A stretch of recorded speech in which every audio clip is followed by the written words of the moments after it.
Hey, welcome to the lesson. I wanted to share some ideas on different ways we can use modes for this one, and to get us going, we'll take a look at 3 different versions of Reba and how Trey tends to kind of get into the jam and get things started. And as I play the clips here in a moment, really look at where Trey's at and how he's approaching things. Then we'll come back and see if we can use that as a way to springboard into a few different main concepts, the first of which will be the derivative use of the major modes.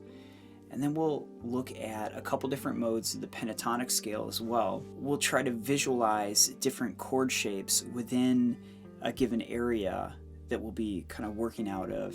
And then lastly, we'll see if we can really target some chord tones as we play.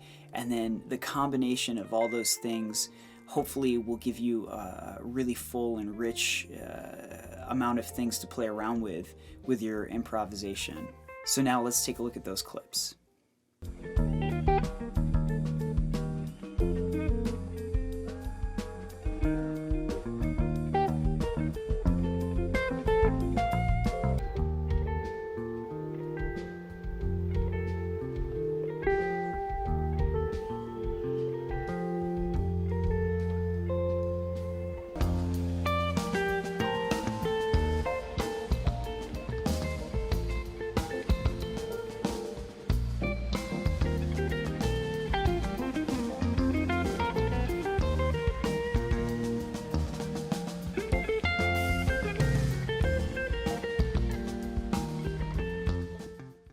Okay, let's jump into the first concept here, which is the derivative use of the major modes. And what I mean by that is that if we really take a look at the 2 chords we have in this jam, we've got an E flat and then an F, we can from there figure out that we're in the key of B flat. At least that's where all the chords are coming from and where the notes are coming from.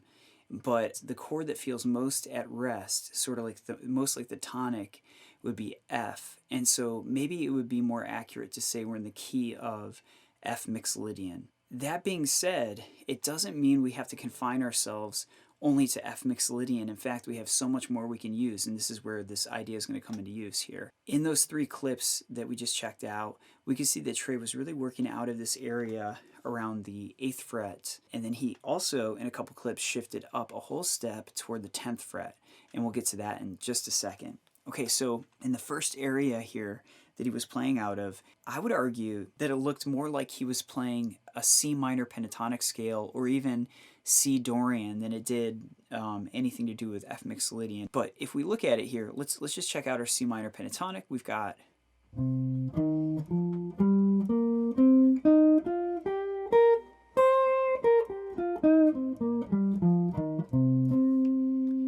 all that to work with, but since we figured out, okay, we're in the key of B flat, we can make that Dorian. And what I'm going to do is actually, rather than just running up the whole series of notes for Dorian, I'm just going to do C minor pentatonic and just add in the Dorian note, which happens to be A natural in the key that we're playing in. So I'm going to add an A right here on the 7th fret of the D string, or you could add it on the 12th fret of A, and I'm also going to put it on the 10th fret of B. And so the first way I'll do it is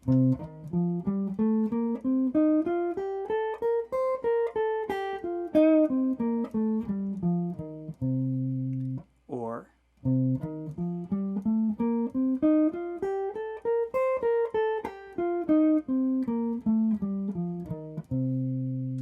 okay, cool. So this is a way we can approach our jam without thinking of the most obvious thing. It may be tempting to memorize some kind of pattern for F mixolydian and then go and play that. And that'll obviously work really well. It'll work perfectly. But sometimes if you're getting into a jam, especially one that's going to be extended, the more options you have, the more creative you can be with it, and the more you can mix and match and go between things. And sometimes using the less obvious thing can be kind of fun. And it looks like that's what's going on. Now, take this with a grain of salt. Obviously, I don't know what Trey's thinking, and Trey is much smarter than me, and I'm sure he has his reasons for doing what he's doing, and he's coming from his own angle. I'm just sharing how it looks to me and what I get out of it. I'm going to put on the jam track. By the way, it's there's a free download in the description if you want to check it out. I'm sure there are a million Reba jam tracks, but if you would like to use that one, go right ahead. I'm going to play around with C Dorian, or again, that C minor pentatonic with the Dorian note over the jam, and then we'll check out some other stuff in a second.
Now, the next thing I think we can get a ton of use out of is using the different modes of the pentatonic scale, which we could see in at least one or two of those clips from earlier. Trey kind of shifted up. And again, I'm not sure if this is how he was thinking of it, but this is one way we can approach it and kind of get some use out of it. Now, if we take the C minor pentatonic that we were using as sort of a home base here, again, here it is.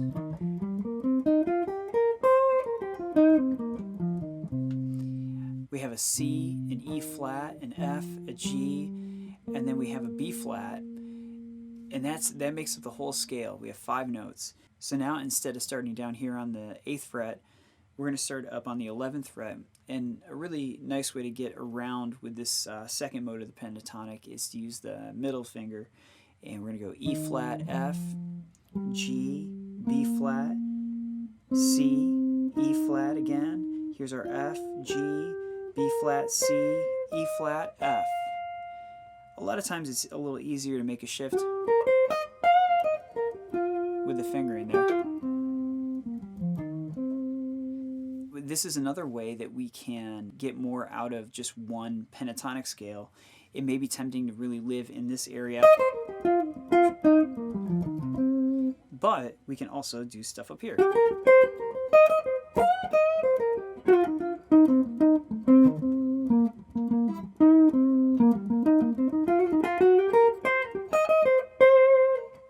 Now, we get the added benefit here of getting even more use out of this, because what I want to actually focus on here is more of an E flat Lydian style chord. Now, what I mean by that is taking an E flat triad. Okay, so we have E flat, G, and B flat, and then the same note that was special about Dorian for C was A natural. Well, that's the same note that makes E flat Lydian. Okay, so we've got this triad here, and instead of playing the 5th, I'm going to get rid of the 5th and play the sharp 4.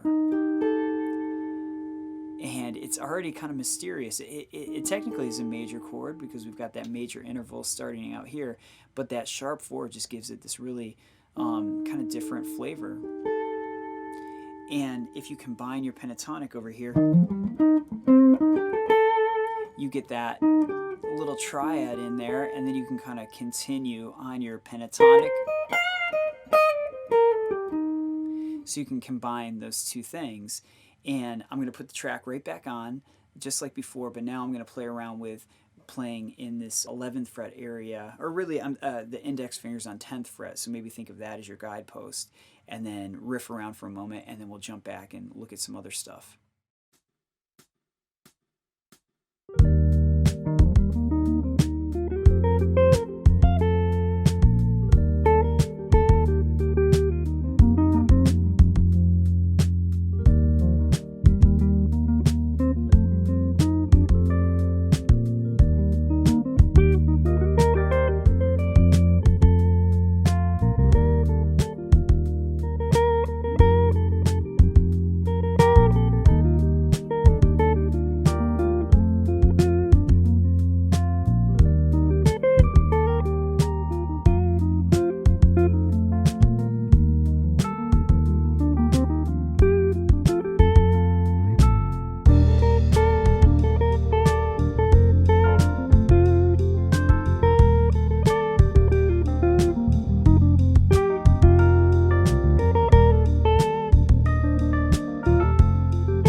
Now moving right along, the next idea here is to kind of visualize in these couple areas of the pentatonic. If we want to frame things in that way, where can we find the actual chords that we're playing and some different shapes we can do? So if we're in this first position that we were playing out of, this C minor kind of pentatonic, the question is, okay, right there, if we're going to orient ourselves in that position, where's our E flat chord? And if we really look at it, you know, the E flat is that 11th fret. We were checking out this little triad right here a moment ago, which is really useful, and then making it Lydian, which is always cool.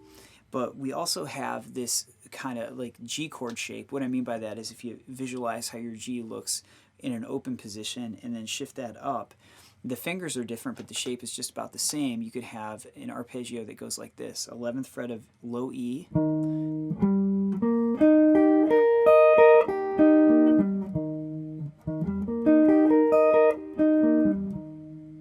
that's just playing basically a triad. No extra, you know, no sevenths, no raised fourths, nothing like that. A really easy way to add in that kind of Lydian / Dorian tone that we were talking about before, which was an A natural, is to put it right here, kind of toward the top of the run. It just lays out much easier to put it there rather than, like, say, the 12th fret of A, for example. You could play an A there too, but check this out. If you want to get the Lydian sound, you could do your normal arpeggio and then throw that note in if you want to throw that splice in, or something like that, because this B flat is in the chord anyway.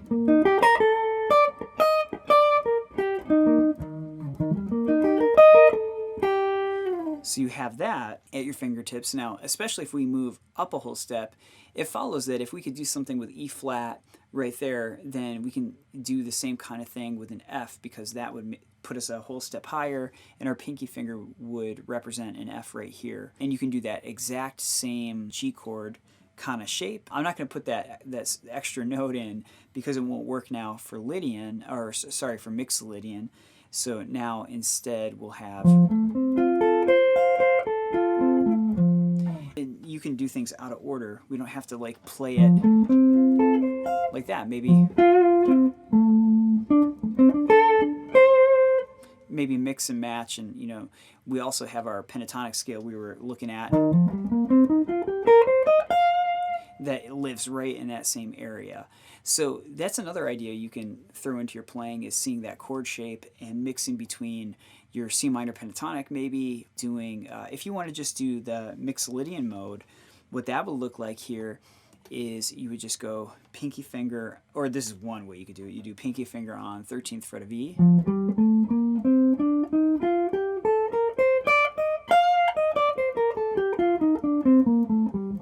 That's a really nice, easy way. You can just do a straight up mixed Lydian run. Maybe you match or mix and match the order of it. You know, you don't have to do everything in order. You can descend first. You always have that kind of Jimi Hendrix style inversion right there. Now, tied into what I was just touching on here with these chord shapes is then saying, okay, what are the main chord tones in an E flat chord? Okay, you've got an E flat, a G natural, and then you have a B flat. Maybe when the first chord is being played and you're riffing over stuff, try to identify where are those tones and maybe hit on them. And then likewise, if you're going up to the F, what are the chord tones there? Maybe you hit an F over it, maybe you hit an A, which is the major third, or maybe a C. Now, I don't mean to say that you should only play those chord tones. You know, like again, if we're thinking of that F as an F7, a dominant chord, maybe you put the E flat in there anyway. Maybe you play it as a 13 chord and there's a D natural. So you have a lot of options. This is just to expand them. And, you know, ironically, sometimes by having a restrictive practice where we have exact goals we're trying to hit on, C minor pentatonic in one position, C minor pentatonic in its second mode, and then that Dorian was kind of the sleeper approach, where even though we're not going to hear the sound of Dorian, we can use the fingering for it. But, you know, going between those things, it gives you a target you're aiming for, and it actually can help free you in your playing when you have some kind of objective you're trying to achieve. I would also recommend that if you go to play with the jam track, maybe have one idea at a time you're trying to focus on. It's really hard to juggle things. Maybe that's the goal eventually, but maybe say, okay, I'm just going to get to know that C minor pentatonic over this chord change and really get to know that well. And then I'm going to find where that A is and throw that in and have the Dorian sound. And then I'm going to move up a whole step and then do that and just focus on that. And then another round where you're focused on the Lydian bit, and then a little bit of the mixed Lydian. And then when you really have all that, you can really speak all of that language and put it all together and speak it fluently. I hope that was helpful and you're able to get something out of it for your own playing. And I really appreciate you watching the video. I'll see you next time. Thanks so much.